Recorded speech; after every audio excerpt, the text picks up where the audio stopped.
வணக்கம். News today I செய்திகளுக்காக செய்தி வாசிப்பாளர் அபிதா ராஜேந்திரன். சென்னை தண்டையார்பேட்டையில் திமுக நிர்வாகிகளுக்கு தீபாவளி பரிசு வழங்கிய ராசா. இனிப்பு சமையல், குக்கர், பட்டாசு என 1500 பேருக்கு வழங்கி பாராட்டு. தீபாவளி பண்டிகை வரும் 20ஆம் தேதி கொண்டாட உள்ள நிலையில் ஆர்கே நகர் தொகுதிக்குட்பட்ட திமுக நிர்வாகிகள் 1500 பேருக்கு தீபாவளி பரிசுகள் வழங்கப்பட்டன.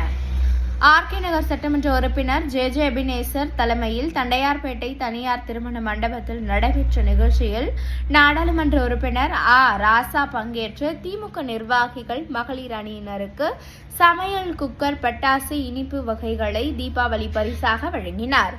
நிகழ்ச்சியில் வடசென்னை நாடாளுமன்ற உறுப்பினர் கலாநிதி வீரசுவாமி, பெரம்பூர் சட்டமன்ற உறுப்பினர் டி சேகர், மாமன்ற உறுப்பினர்கள் பங்கேற்றனர்.